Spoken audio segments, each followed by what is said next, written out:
Hey, it's James from Marketing for Restaurants. This is episode 167 of Secret Sauce, the restaurant marketing podcast, and we are talking about the top 10 restaurant marketing trends for 2023.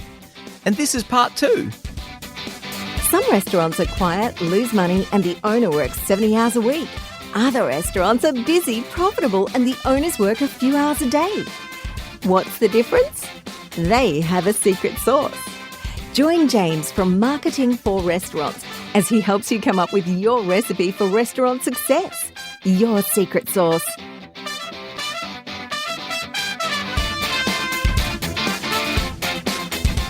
Hey everyone, welcome back to the podcast. Pretty exciting podcast that we did last week, kicking off our restaurant trends. We looked at vegetarianism / flexitarian. Once again, we're seeing an increasing amount of interest in those type of offerings for customers. We talked quite a bit about delivery and pickup, and we talked about comfort food. We also talked about the factors that are driving these trends, and they were inflation, interest rates, customer demographics, labor, competition, and the change in competition. We're seeing less competition in the market, which has got to be a good thing, and then supply issues. Today, we're going to get right back into it. We're going to be looking at number 4, which is automation. Automation in the restaurant is already quite a big factor for a lot of businesses as they're looking at the ways that they can cut costs. This is only going to increase this year, and that is because of a number of reasons. One, it's very hard to find staff. A lot of restaurants around the world are really struggling with staff. 2, wages are going up because of inflation. So it's hard to get staff and you're paying more for them. So it's really important that the staff that you do have are creating value in everything that they do. People are looking for where areas that they can cut out time that needs to be done by someone. Automation is going to be a really big part of this. There's a couple of ways that can be done. The first thing is robots in the kitchen, robots in front of house. And we've talked about that before, how you can have something that will do the front of house job. You put the meals on top and it'll go out to the table. That's one of those things. I think we're seeing a little bit more of that. We're definitely seeing a lot more when it comes to smart cooking, robots that are flipping burgers, robots that are designed specifically for certain roles. And so if you look at McDonald's, you wouldn't have thought that the person doing the fries is going to be around for too much longer. There's the potential there for a robot to come in and cook fries on demand, but linked into the order taking process. And that's the other part of the process that is we're seeing a lot of automation. People who now have the capability to order at the table, that order goes straight into the kitchen, whether you're going to be able to do suggestive selling through the application, plus or minus. And this is one of the big things that people are looking at. It does change the product that you generate fundamentally. If having a great server with a great smile, bubbly personality, who's really able to do that upsell, if that's a part of your business model, if that's a part of your recipe for success, then you're going to want to try and retain that. For other people where they've got people on minimum wage, not really value adding and trying to do that upsell but not doing it very well, then order at the table, that is going to be a big component of it because you're going to be able to save a fortune. And the people you do get in, are they going to be able to be working out the back? Are you going to be able to get by with less people per shift? And this is something that so many restaurants want to be able to do. You're going to be able to then look at your costs. Maybe you're going to be able to retain your prices at a lower level. Maybe you'll be able to have smaller price increases. How is that going to impact your local area, your customers? They're two of the big ones. We're seeing marketing automation as well, so cutting down on the amount of time that you're spending with a marketing person. Potentially, it's going to be in ordering and inventory management. We're seeing a lot of applications now that are coming out with that have got the ability to say, you normally go through this every 7 days. Do you need to be reordering this? And creating purchase orders automatically so that you can spend less time trying to do that inventory component, trying to work out when you're going to need food coming in, and have demand-driven orders, purchase orders sent out to your suppliers. The next trend that I think is going to be really big is a people-first approach to running your restaurant.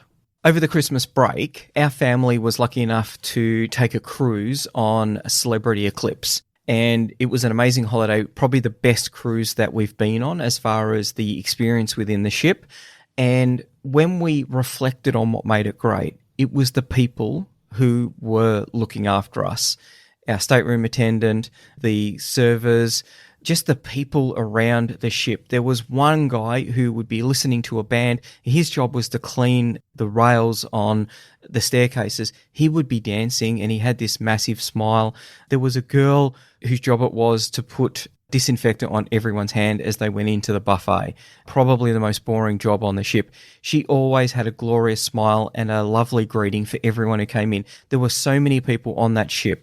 The culture was absolutely amazing, and it really did make a difference to the holiday. We've been on cruise ships before where multiple people, you could tell, just didn't want to be there, and it was a bit of a drama to get any sort of service done. That's not the kind of experience you want, particularly when you're paying good money to go on a cruise.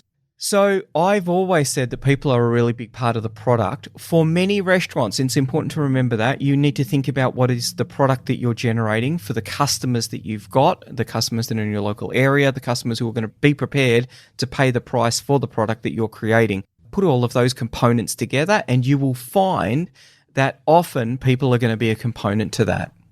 We've been seeing restaurants that are closing now because of the fact that they can't get enough staff. So it is one of those things that is essential in 2023 to be able to get enough staff. That goes without saying, unless you're going to automate the entire process, which, we're still a little way off that.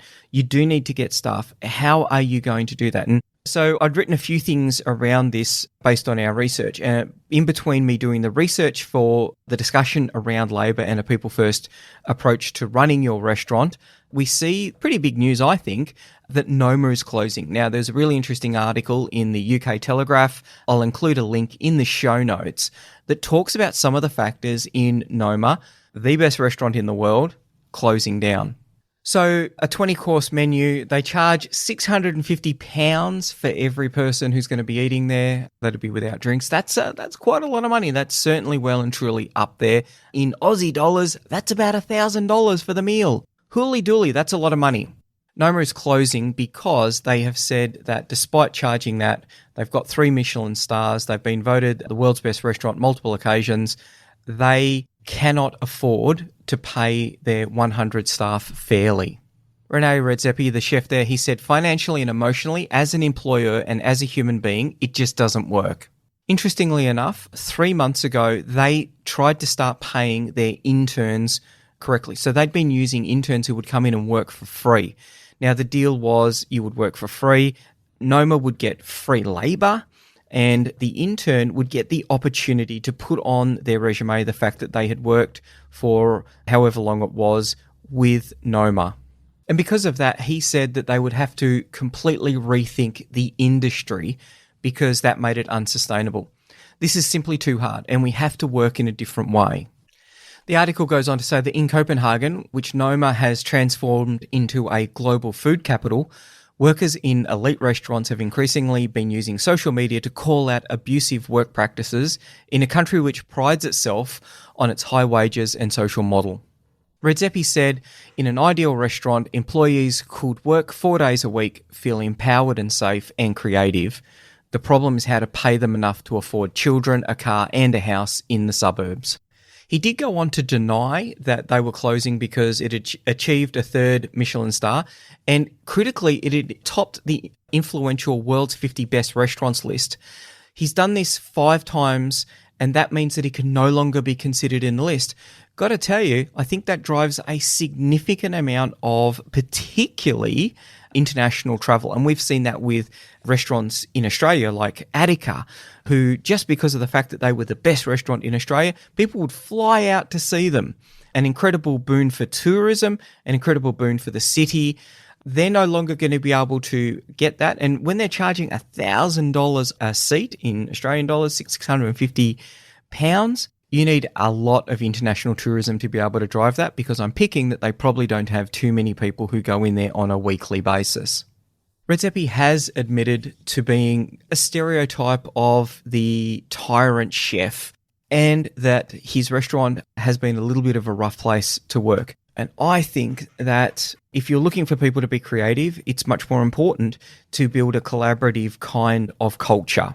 Ordinarily, I wouldn't question the world's best restaurant on their business practices. However, they're closing because of a lack of profitability. There's got to be something there in there. There's got to be something that we can learn from that. And I think there's a couple of things that we can take away. Firstly, that menu engineering component really needs to be important, because if you're charging £650, which is a lot of money, you've got quite a bit of resources there to be able to create your 20 dishes. Is there something in that mix that isn't working? Are there dishes that aren't pulling their weight? And this is where it's really difficult when you're doing a degustation menu. You've got 20 dishes in there. How much does each dish cost to produce? And how many people are going there for a specific dish? What is the pulling power of each one of those? Which are the dogs? Which are the stars? Which are the cash cows? And which are the puzzles? You don't really know, because everyone's getting to eat the exact same thing. But probably some work needs to be done to work that out. From a business point of view, the biggest thing there is that everyone needs to go back to basics and make sure that they're producing a product that people are willing to pay for, that they can deliver to their customers in a profitable way of doing that. That's the first thing that everyone needs to do. Otherwise, sooner or later, and it doesn't matter if you're the world's best restaurant, you will go out of business. And it's important to remember that. Secondly, culture first. This is going to enable you to do a couple of things. One, you'll retain staff longer, and that means that your training liability will be a lot lower. Secondly, your staff will be happier, which means that you'll get more customers who are more likely to come back. Remember, finding new customers and turning them into repeat customers, that is something that a lot of restaurants have been very, very successful doing. But it's not just about having a slick marketing program. It's about having great food, great value, great experience. The people, they're a part of the great food, they're a part of the great value, and they're a part of the great experience. So people are going to be doing a people first component. What perks are there that you can give to your staff? Can you build flexibility into it? And we've seen that with people who are looking at mums who have got kids, creating shifts that are going to be friendly for people who've got to do school pickup. Now, it's a little bit of a pain, but critically, it opens up an entire new workforce that may not have been able to work in your restaurant. If labor is a critical issue in your restaurant, if you find yourself in a war for talent, if you want to attract the best staff who are going to last longer in your restaurant, then these are the kind of things that you want to be thinking about. What are the perks for meals? What are you going to do around hours? How do you introduce flexibility? Restaurant industry, unlike many other industries, you don't really get the option for work from home. The chef can't create the meals in his own kitchen at home, and you can't take a drinks order when you're sitting on the couch. All of your staff are going to need to come in. And that creates that. This is why the restaurant industry has been particularly hard hit by the changes in the way that people work. However, I see it as a really big opportunity. A people-first approach is going to enable you to hire great staff, retain great staff for longer. Your training costs are going to be lower. People are going to love your restaurant. They're going to be more likely to be a repeat customer. If you want to get some ideas about how to run a people-first restaurant, I think you should be reading something like Nick Sorello's book, A Slice of the Pie. I've been to Nick's Pizza and Pub, great restaurant. I've interviewed him, so I'll include a link in the show notes for you with that. But definitely, I think he is a master at running a people-first organisation. Have a listen to that podcast, buy the book, do a little bit of research there. There's lots of things that we can all learn from someone like Nick Sorello on running a people-first restaurant. And I think this is going to help a lot of restaurant owners out. Number 6 of our top 10 trends. This is a really interesting one, and it's one that we've talked about before. This is going to be same, but a lot more, and that is market polarization. There are some people out there who are really struggling economically. There are some people out there who have got a lot of cash to spend. You can't be the restaurant that caters for just everyone who's prepared to come into our restaurant, because if you're in the middle, you're going to be leaving a lot of money on the table from people who are looking for a really great experience. And they're not going to be that happy because you're not putting the effort into creating that experience for them. There'll be a lot of people who won't go to your restaurant because it's just too expensive. So what is it that has happened in your target market? And I think the thing that we've been doing with some restaurants is actually helping them go through the process of reinvestigating who their key customers are. It's been really interesting working with some restaurants who are looking at who their customers are because their customers are no longer there. They tend to be sort of like piggy in the middle kind of restaurants where they've had a lot of repeat customers, and for various reasons, they've started to lose that core base of repeat customers. And it is because of the fact that some of their customers are going elsewhere. They're going to more of a upmarket kind of restaurant. And some of their customers are going to cheaper restaurants because they can't afford to go there anymore. And that means that you need to make a choice. What is it that you can do to bring your prices down? What is it that you can do around your offering to be able to cater for those people who are struggling and can't afford to eat off your menu anymore? This is happening. And if you're not quick enough on this, then you tend to go out of business really quite quickly. How are you going to cater for those people who've got a little bit more money to spend? And this is a fundamental question for a restaurant because it's not just, we might put a couple of high-priced steaks on the menu. Well, I'm afraid it doesn't really work like that. I think there's some restaurants out there that have looked at the market and they've just thought, you know what, we'll put our prices up. But when you look at the marketing mix, product, promotion, price, place, price is just one component of it. You might need to invest in your front of house team so that there's a little bit more ambiance, that they're treated a little bit better, so that they're more prepared to spend more money at the end of the night. It might be the drinks list that you're going to have to go with that meat. How are you going to promote it? How are you going to find customers who've never heard of your restaurant before? Or worse still, and this is why this is actually quite a dangerous component. We've seen restaurants that have been known as cheap and cheerful really struggle to push into that finer dining kind of component. We're really talking about that lower end, but people think, I don't want to go there. I went there 4 years ago. It was okay, but we're looking for something a little bit nicer, now that we're a little bit well off. You need to change those perceptions. You need to get that message out there, and that can take quite a bit of marketing effort to do. I'm always very hesitant to talk generally about this changing demographics, the bifurcation in the market, because it is hyper-local. It really is what is happening in your neighborhood. How far are people prepared to go to your restaurant, and how have the last 3 years impacted them? More cash, less cash, what is it that they're after, and how are you going to respond to that?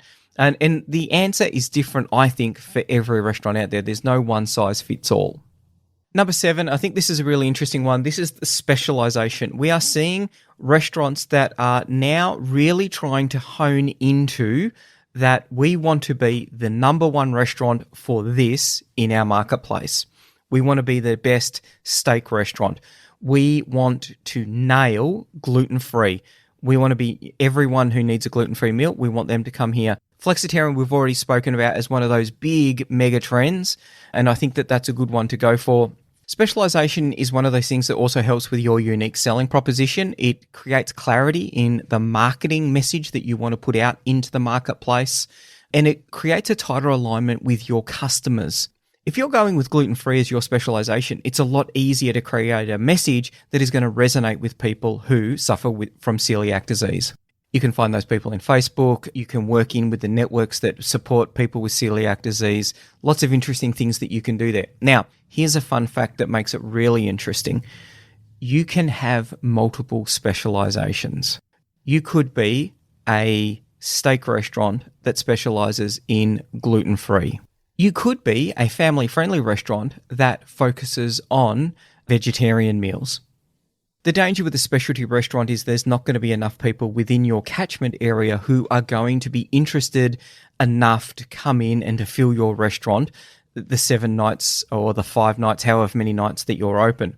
Having multiple specialties, and we've seen this work, and it's really interesting where you've got one table that is clearly there for one reason and another table that is clearly there for another reason. So it can be done. Your website enables you to be able to do that, where you can have a landing page that is going to tell one story, and that story is completely different to the story on a different landing page because you're addressing different target markets with different needs, wants, and desires. Whether they've been driven there by SEO or by social media, it doesn't really matter.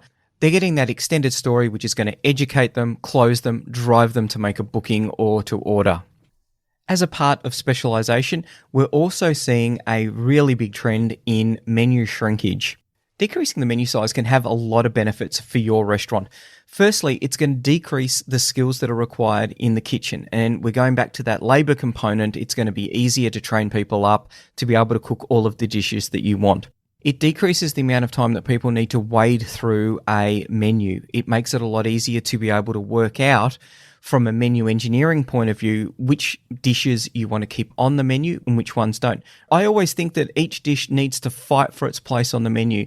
There's too many people with lazy menus where there's a whole heap of things. There's no information about what the chef's specialty is. There's no drive to sell the high margin dishes to your customers. You need to be thinking about menu engineering in a lot of the things that you do.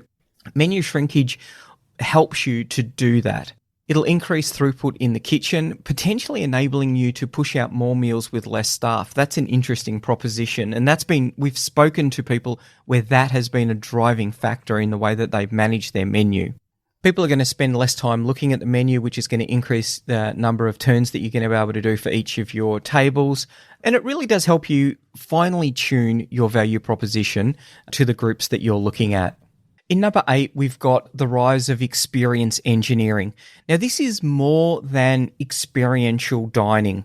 Experiential dining tends to be associated with big, long degustation menus, multi-sensory. I love that kind of dining, but it's very dangerous from a restaurateur's point of view because not a lot of people get it right. And as we've seen, you can have completely amazing food at a restaurant like Noma and still not be able to turn a buck out of it.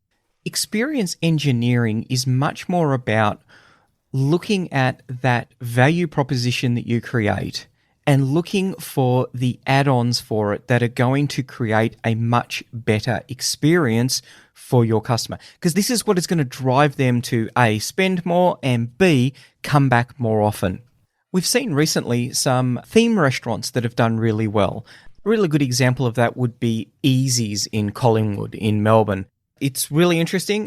You actually sit down to eat in the restaurant in train carriages, old train carriages. So it's a quintessential Melbourne experience. Lots of people would have travelled in those trains, sort of takes you back, looking at that nostalgia kind of element.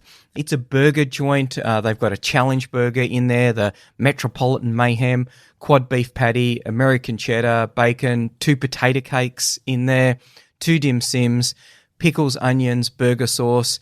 Eat that with a milkshake in under 3 minutes and it's on them. There's a lot of things to explore there. And I think it's a very sophisticated restaurant because of the fact that it's been around for a long time. But it started with who knows how much it cost them to put the train carriages 5 stories up. An incredible feat of engineering. Everything's sort of based around that. They've been there for quite a while now. They've got their own themed beer. Really interesting in the way that they've created an experience for the people who go there. The other things that we're seeing, lots of people doing co-branding. They're a good example of that. They've got their own beers there now. They're not brewing it, but they'll be working with one of the local breweries to brew their own beer. Pop-ups, whether you get someone from where you're buying your alcohol from, get someone in there, do some food pairings. They're becoming increasingly popular. Tell you what we did see a lot of during the Soccer World Cup. Lots of people that were running TV events, so giving people a reason to come in and eat while they can watch the meal. Then you mash that up with specialty dishes from the countries that are playing. Now, that's a really interesting way of, you can create a significant number of people coming in. They're going to watch the match. And if they're expats from that country, they're going to be really interested in the food that you're serving up. However, we saw people getting really good success with people coming back night after night after night. It was something different. Now, sure, there's a lot of work that goes into creating a menu like that for every meal, but there were some people who were rocking the number of people who were coming in. Craft beer, as always, really big. Are you partnered with a local craft brewer? What is it that you're doing there? What are the food pairing offerings? Are you working with them to access their database where you've got your food pairing menu? This is a great example of experience engineering in my book. Get the brewer to come in. You'll have 3 or 4 dishes served up. You're going to do it on a Tuesday night, which is probably your quietest night. He'll go through the brewing process, how to properly taste beer, and then enjoy it with the food. It's high value. You're introducing people who wouldn't normally come to your restaurant because they're from the brewery. The brewery win for them. Obviously, you're buying their beer, but you're introducing their beer to people who may not have been drinking that beer. Now, we're talking about beer. Do the same thing with whiskey. Do the same thing with tequila. Do the same thing with wine. You could be doing all sorts of interesting events just with that little component to your marketing plan. And it then gives your marketing plan something to work with. I tend to take a fairly broad view, as I've said, when it comes to experience engineering. Restaurants that have got a lot of trade that goes up and down the street, often you'll see that they don't actually create any sort of experience for people who are going by. There's no reason to go in there. And I've seen restaurants who, they sort of like, we're a very successful restaurant. We don't need to be advertising. We don't need something to try and draw people in. I've seen a lot of those restaurants that actually go out of business. And I've seen restaurant owners who lament the fact that no one comes in, and they'll be pointing out the restaurant across the road, and it's like, why are those guys busy? And it's because of the fact that a little bit of thought has gone into the experience engineering. Someone has actually said, okay, I've got someone who's going to walk up the street. Of the people who are walking up the street, who do I want to talk to? Of the people that I want to talk to, what do I want to say to them? Of the people that I'm talking to, what do I want them to feel? When you ask those questions, then all of a sudden, oh, look, there's people who are coming into the restaurant. There's people who are purchasing our most profitable dish off the menu. Oh, look, there's people who are coming back repeatedly. We found more repeat customers. And so that experience engineering, it's a little step into our next one, which is going to be marketing-enabled restaurants. Yes, tip 9, restaurants that actually do some marketing, actually sit down and come up with a marketing plan. This is really important because it's coming up with a USP, unique selling proposition. It's about having a story to tell. It's about having a menu that's being costed. It's about having a database. It's about owning your relationship with your customer. It's about having a strategy to turn a new customer into a repeat customer. It's about having multiple channels of reaching out to existing customers, multiple channels of reaching out to new customers. Now, is this a trend? I'm going to leave that one to the last one. I'm going to go back to that because I think that this is a really important one to be thinking about.